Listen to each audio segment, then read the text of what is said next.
안녕하세요. 반갑습니다. 안녕하세요. 벌써 이제 D3일이죠. 데이 3일이 되는 거고요. 여러분과 같이 하는 동푸입니다. 골치 아프다는 얘기도 많이 있는데 또 열심히 하다 보면 골치 안 아플 때까지 하면 되겠죠. 그래서 골치 안 아플 때까지 동푸입니다.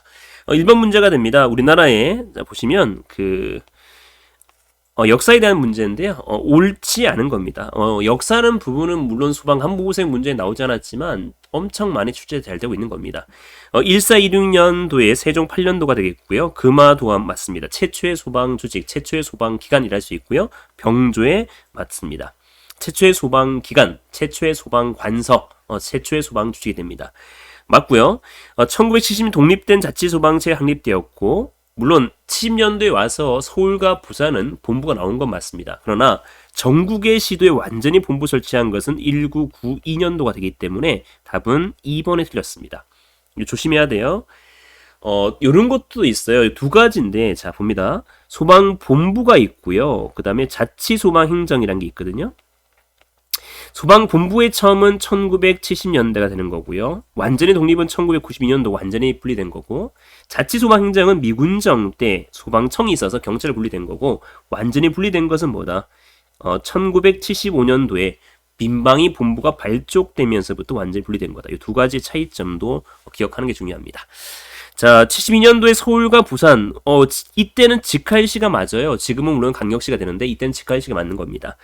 본부 설치하였고 자치소방서를 유지하고 있다가 그 외에 국가가 남았죠. 이때는 자치와 국가 이원화된 시기를 할 수 있습니다. 2004년도에 소방방재청이 설립된 거죠. 2004년도에 물론 2003년도에 대구 지하철 화재를 계기로 인해서 사계분법이 나오게 된 거고, 사계분법이라는 것은 뭐냐면 소방기본법, 소방시설법이 나온 거고요. 2004년도에 소방방재청과 출범 동시에 재난 및 안전관리 기본법이 나왔다 보시면 돼요. 그래서 방재청 맞습니다. 그러다가 2014년도에 국민안전처가 되는 거고요. 그죠? 그 다음에 2017년도에는 소방청이 된다라고 보시면 됩니다. 답은 몇 번? 답은 2번이 된다라고 보시면 됩니다. 자, 넘깁니다.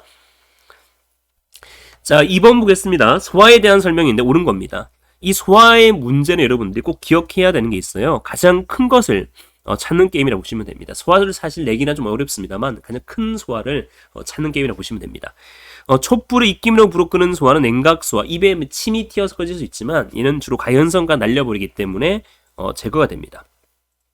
유류화재 시 탱크의 드레인을 배유시켜서 기름을 빼는 거라든지 산림화재 나무를 벤다든지 얘는 제거가 맞습니다. 질식소화는 LOI야 한계 산소 농도 이하 낮추는 거기 때문에 질식소화 맞는 거고요. 포말이라는 건 거품이에요. 그죠? 거품 이용해서 산소 공급 차단시키는 것은 바로 뭡니까? 질식이 되겠죠. 산소를 차단시키는 거기 때문에 질식이 됩니다. 물론 포는 냉각 효과, 질식 효과도 있습니다만 이 의미는 산소를 차단하기 때문에 질식이 되어서 답은 몇 번? 2번이 된다라고 보시면 되겠습니다. 자, 이어서 3번 보겠습니다. 자, 화재 시 옥내 펌프의 고장, 그죠? 고장 등 이상 현상이 발생했을 때 수온을 사용할 수 없게 됩니다. 이 경우 대비해서 별도의 수조다, 예비 수조다 이런 거죠. 얘는 바로 뭐다? 옥상 수조가 되는 겁니다. 예비 수준을 물어봤기 때문에 답은 뭐다? 옥상 수조가 되는 거죠. 그래서 예를 들어서 고가수라는 것은 얘는 가압 송수 장치가 되는 거죠. 그래서 여기서는 뭐밖에 없다? 옥상 수조밖에 없는 거죠. 이 옥상 수조라는 것은 저수량 곱하기 3분의 1 이상이 옥상수조의 저수량을 구하는 공식이라고 보시면 됩니다. 그래서 3분의 1도 있고요. 자, 그 다음 4번 문제가 되는데요. 4번 문제는 위험물에 대한 설명인데 가장 기본적인 겁니다. 옳은 건 나와 있죠. 위험물 설명인데 인류는 산화성 고체가 됩니다. 이류는 가연성 고체 맞습니다. 물론 가연성 고체라는 것은 이류도 있고 특수 가연물에도 가연성 고체류가 있다라고 보시면 되겠습니다. 자, 그다음 인화성 액체는 사류가 되겠죠. 오류는 자기 반응성 물질이어서 틀렸습니다. 그래서 답은 몇 번? 2번이 된다고 보시면 됩니다. 6번입니다. 5번입니다. 소방설의 종류가 다른 건 나와 있는데 비상방송은 경보, 단독 경보용도 경보, 비상조명 등은 피난 구조 설비가 되기 때문에 답은 3번이 됩니다. 조심해야 되죠. 물론 비상방송 방송하는 거고요. 2번에 나와 있는 단독 경보용 감지기 있죠. 단독 경보용 감지기라는 것은 뭐냐면 주로 단독으로 경보를 발생해 주는 건데 주로 단독주택이라든지 공동주택에 설치하는 건데 공동주택에서 물론 아파트와 기숙사는 제외될 수 있는 겁니다. 단독 경보 감지기가 있는 거고 얘는 감지기만밖에 없어요. 전선도 없고요. 수신기도 없어요. 비상경보 설비는 뭐가 없냐면 감지기가 없는 거예요. 근데 얘는 수신기도 있고 전선도 있는 거죠. 답은 물론 3번이 된다 보시면 됩니다.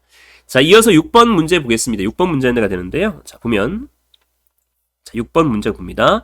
자연발화 방지법입니다. 옳은 건 나와 있는데 자, 자연발화입니다. 방지법이라는 거죠. 방지법. 온도를 높게 한다. 이는 방지법이 아니겠죠. 통풍이 잘 되게 한다. 맞죠? 이건 조심해야 돼요. 산소가 물론 친화력이 있어 좋아지는 거지만 또 산소가 친화력이 있다 해서 이건 또 다른 얘기예요. 그러니까 자연발화는 오히려 열 축적이 용이하지 않기 때문에 방지할 수 있는 거죠. 정촉매하는 물질을 같이 보관한다. 이 틀리죠. 오히려 불이 더 잘 나겠죠. 그러니까 정촉매 물질을 피한다든지 부촉매 이용한다 이렇게 나와야 되겠죠. 습도 높은 걸 보관한다. 틀렸겠죠. 습도가 높은 것에 보관하게 되면 오히려 수분은 촉매역할을 할 수 있기 때문에 자연발화가 잘 될 수 있겠죠. 그래서 옳은 것은 답은 몇 번? 답은 2번이 되는 겁니다. 방지법이니까. 자, 수분, 습도에 조심해야 돼요. 자, 정전기라는 건 있잖아요. 습도는 어떻게 해요? 70% 이상 높이는 것이 방지책이 되는 거죠. 그죠? 이 부분. 자, 그리고 자연발화에서는 뭐다? 자연발화에서는 수분이 있으면 얘는 촉매 역할을 할 수 있습니다. 적정량의 수분이 있으면 자연발화는 잘 된다는 거죠. 그래서 수분을 낮추는 거죠. 이런 거. 방지하기 위해서는 방지책이. 자, 또 우리가 분진 폭발에서 있죠. 분진 폭발에서는 수분이 뭐다? 있는 것이 방지가 돼요. 그렇죠? 자, 그런데 분진 폭발 중에서 금속 분진 있죠. 금속분은 오히려 플러스 수분이 있으면 폭발력이 어떻게 돼요? 폭발력은 증가돼요. 왜냐하면 금속분의 수분 만나면 가연성 가스 나오기 때문인 거죠. 그래서 조심해야 됩니다. 그래서 이 부분에 대해서 잘 기억해야 되겠죠.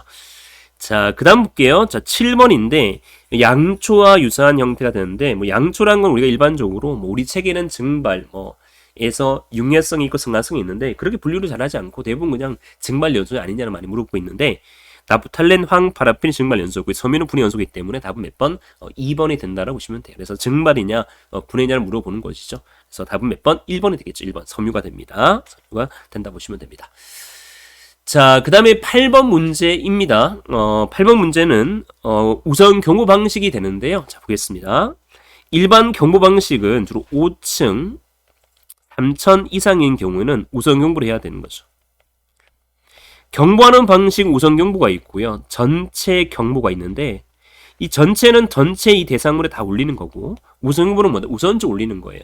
그러니까 원칙은 일반 건축물 발하층과 뭐다? 바로 위에 층, 분 위로 올라가기니까 직상층에 올려주는 거예요. 근데 이 발하층 자체가 만약 1층이라고 한다면 이 지하층도 편향해야 되기 때문에 지하층 전체에다 울린다 보시면 돼요. 이게 원칙이에요. 얘는 2층이 불났다면 2층과 3층만 발해주면 되겠죠. 그런데 고층이라 하는 게 있어요. 고층은 우리가 하지안전 기준상의 고층은 건축법을 따라서요. 이 고층은 몇 층?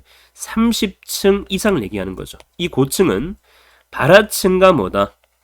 직상 몇 개 층? 4개 층을 발해주는 거예요. 물론 만약 이것이 1층이라면 지하층은 똑같은 조건입니다. 그죠? 자, 보겠습니다. 자, 여기에서 보면 32층이고요. 32층이랑은 얘는 고층이구나 하는 걸 알 수 있어요. 얘는 고층이네요. 고층이 된다. 30층부터 고층이니까. 3층이 불났죠. 그럼 3층인 발하층과 불연층이 발하층이죠. 위에 4, 5, 6, 7 직상 4개 층이죠. 그래서 답은 몇 번? 답은 2번이 되는 거죠.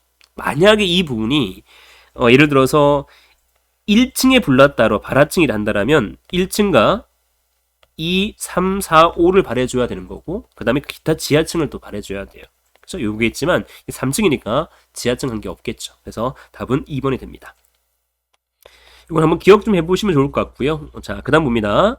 자, 9번 문제가 되는데요. 재난 및 안전관리 기본법 시행 영상이 되는데 재난안전사항실이에요. 재난안전사항실 중요한 부분에는 뭐냐면 소방은 없어요. 소방은 뭐가 있냐면 119 종합사항실이 있기 때문에 그런 거예요. 소방은 없고요. 주로 이제 행안부라든지 시도라든지 시군구에 두는 거예요.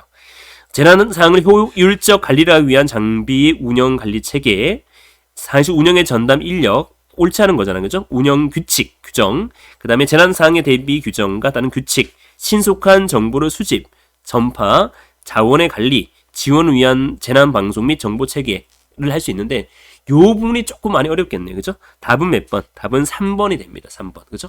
3번은 얘는 관계없는 거. 재난 상황에 따라 대비 규정과 따른 규칙은 재난 상황실과는 관계없는 거라고 보시면 되겠습니다. 그래서 일반적으로 재난 및 안전관리 기본법상 재난 상황실이라는 것은 첫 번째 해야 되는 것은 뭐냐면 효율적 관리를 위한, 그죠? 효율적 관리를 위한 장비 운영 관리 체계라든지 또 전담 인력이라든지 운영에 관한 것, 또 가장 중요한 건 뭐예요? 수집 전파를 위한 자원 관리, 정보 통신 체계가 되겠죠. 이런 부분이 하는 것이 된다. 그 밖에 누가 행안부 장관이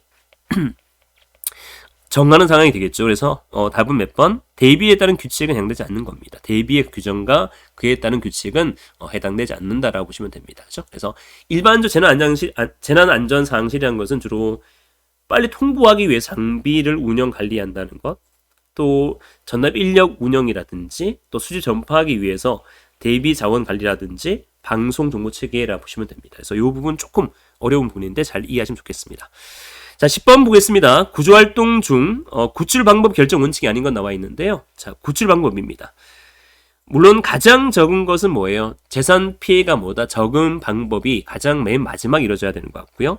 한계에 맞는 방법, 또 상황과 현장에 맞는 방법이 되겠고요. 그 다음에 실패하는 적은 방법인데 가장 간단한 방법, 가장 거리가 멀겠죠. 그죠? 그래서 답은 몇 번? 4번이 됩니다. 물론 구조에서 소방 전술에서는 있죠. 가장 중요한 게 구조입니다. 구조에서 제일 중요한 건 뭐다? 구명이 되겠죠. 이런 부분이 중요하다 보시면 돼요. 그렇죠? 자, 그래서 답은 몇 번? 4번이 됩니다. 그래서 소방 동프 3을 풀어봤는데요. 문제가 조금 어려운 부분도 있을 것 같아요. 그죠? 9번 같은 게 조금 어려울 수 있는 것 같은데 어려운 부분도 조금 있고 여러분들이 또 어려운 부분에 대해서는 또 기본서를 찾아봐서 또 풀어보면 또 재미가 쏠쏠할 겁니다. 그래서 또 다음 시간에 또 만나기로 하고요. 오늘 여기까지 하겠습니다. 수고하셨습니다. 감사합니다.